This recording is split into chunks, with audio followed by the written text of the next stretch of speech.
In this video, I'm going to show you how to add a filter in Zapier step by step so you can control exactly when your automation runs. This is super useful when you want your Zap to continue only if certain conditions are met, which helps you avoid unnecessary actions and keeps your workflow cleaner and smarter.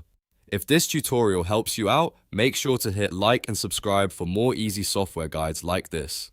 Alright, let's jump in. First, open Zapier and sign in to your account. Once you're inside your dashboard, the next step is to create a brand new Zap. To do that, click on Create and then choose Zap Workflows. This is where you build the automation from scratch. Now it's time to set up your trigger. Click Trigger and in the app search bar type Gmail. Select Gmail from the results, then choose New Email as the trigger event. This means your Zap will start whenever a new email arrives in your Gmail account. After that, connect your Gmail account and follow the prompts so Zapier can access the data it needs. Once the account is connected, run a test trigger so Zapier can pull in a sample email and confirm everything is working properly. After the trigger is set, you can add your filter. Click Add Step, then search for Filter by Zapier. Select Filter by Zapier from the list. This is the part that lets you define rules for your automation, so the Zap only continues if the incoming data meets your chosen conditions. Next, configure the filter. Click Choose Field and select the field you want to evaluate.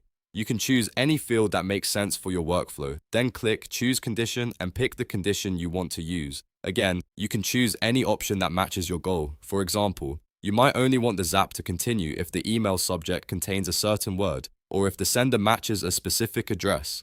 The filter gives you that control without needing any code. Once your filter settings are in place, take a moment to review everything carefully. Make sure the trigger is correct, the filter field is set properly, and the condition matches the result you want. When everything looks good, click Publish to turn your Zap on. And that's it. You've now learned how to add a filter in Zapier, so your automation only runs when the right conditions are met. This is one of the easiest ways to make your Zaps more accurate, more efficient, and much more useful. If this video helped you, please give it a like, subscribe for more tutorials, and I'll see you in the next one.